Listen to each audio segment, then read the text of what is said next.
Buenas noches. El tema de este día se llama Los poemas de Quetzalcóatl.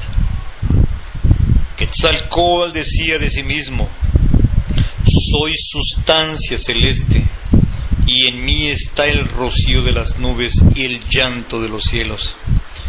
Los toltecas tenían la teoyomatilistli, la sabiduría del corazón, la gnosis, señores. Ellos daban su conocimiento en forma de poemas. Empezamos. Así es, en verdad, fue por merecimiento del Señor, de Quetzalcóatl, inventor de hombres, hacedor de hombres, que es Señor y Señora de la dualidad. Así se transmitió la palabra. Los toltecas eran cuidadosas de las cosas de Dios.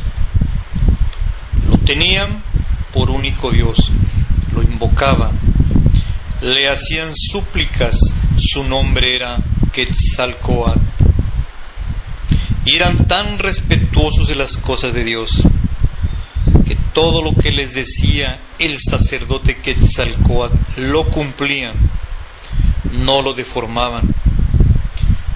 Él les decía, les inculcaba, ese Dios único, Quetzalcóatl, es su nombre. Nada exige, sino serpientes, sino mariposas, que vosotros debéis ofrecerle, que vosotros debéis sacrificarle. Te has fatigado, te has afanado, fuiste forjado en lugar de la dualidad, más allá de los 9 travesaños celestes. Te forjó, te labró tu padre, tu madre, Señor y Señora de la dualidad, que ciertamente es el mismo que el Señor Quetzalcóatl. Dicen que los quichés pasaron sobre el mar cuando llegaron al oriente, cuando fueron a recibir la investidura del reino. Este era el nombre del Señor, Rey del Oriente. Cuando llegaron ante el Señor Quetzalcóatl, que este era el nombre del gran Señor, el juez supremo de todos los reinos. Él le dio las insignias del reino y todos sus distintivos. Todo esto trajeron los que vinieron cuando fueron a recibir al otro lado del mar las pinturas de Tula. Las pinturas, como se llamaba, aquello en que ponían sus historias. Aquel que se distinguía por su género de vida y en los demás preceptos de los sacerdotes era escogido, era puesto aparte, se hacía guardián de Dios, el Señor, y los que gobiernan, todos los nobles lo nombraban, le daban el título de Quetzalcóatl, aun cuando fuese pobre y miserable, aun cuando su padre y su madre fueran los más pobres de los pobres. No se veía su linaje, solo se atendía a su género de vida, a la pureza de su corazón, a su corazón bueno y humano. Si era pacífico, constante, si sabía que tenía Dios en su corazón, que era sabio de las cosas de Dios, entonces era escogido, entonces recibía el título de sacerdote Quetzalcóatl. Los toltecas, el pueblo de Quetzalcóatl, eran muy experimentados. Nada les era difícil hacer. Cortaban las piedras preciosas, trabajaban el oro y hacían toda clase de obras de arte y maravillosos trabajos de pluma. En verdad, eran experimentados ese conjunto de arte de los toltecas. Su sabiduría, todo procedía de Quetzalcóatl. Dicen que Quetzalcóatl nació en el año 1 Carrizo.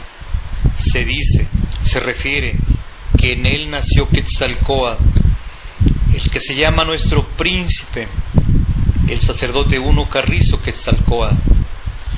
Se dice que su madre fue la llamada Chimalma.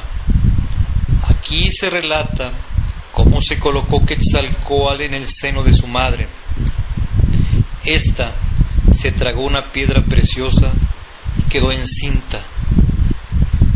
Y allá en el año 9 Carrizo, Quetzalcóatl buscó a su padre.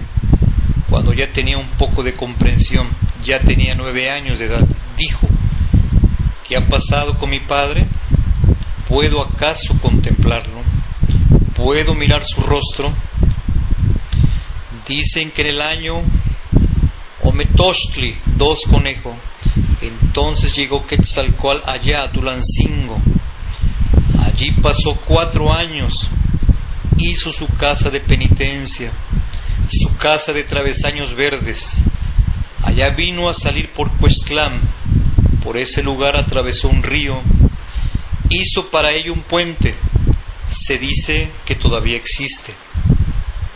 En este año fueron los toltecas a tomar a Quetzalcóatl para que los gobernara allá en Tula y fuera también su sacerdote.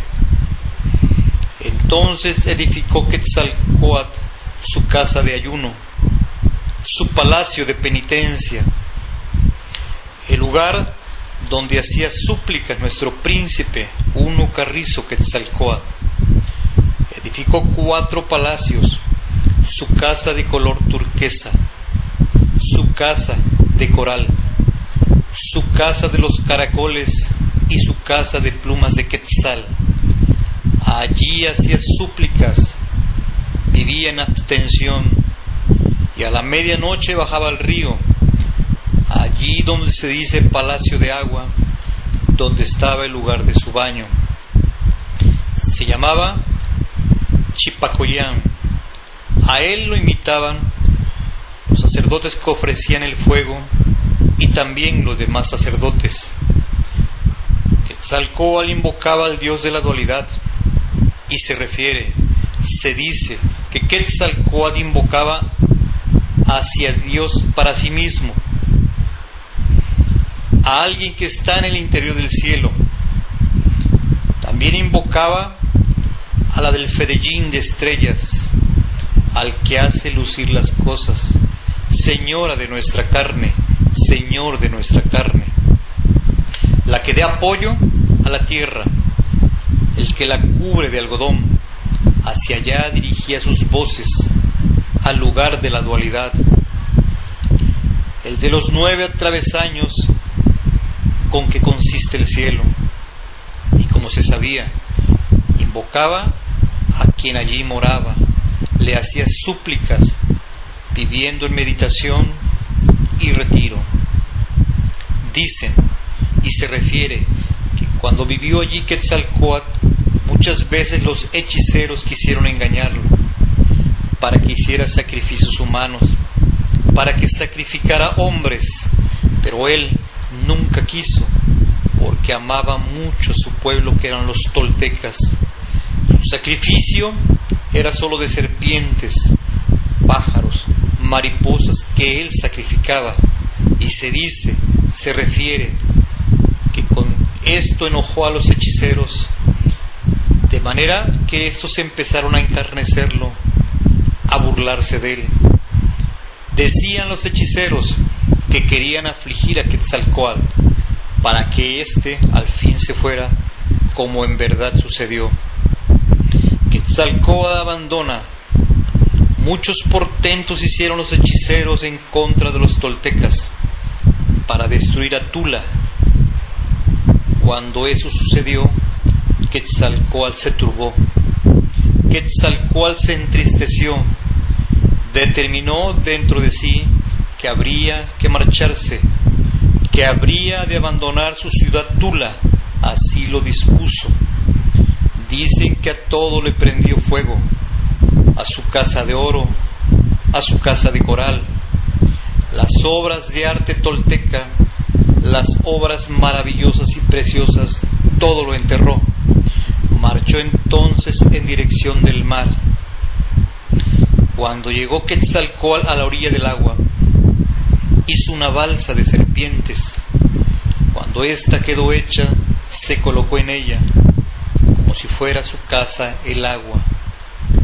Entonces en ella se fue por el mar. Nadie sabe cómo llegó a Tlapayán, la tierra del color rojo, el lugar de la sabiduría. Como lo sabían los viejos, Quetzalcóatl ascendió al cielo, a la casa del cielo. Dicen los ancianos que se transformó en una estrella, en la estrella que brilla.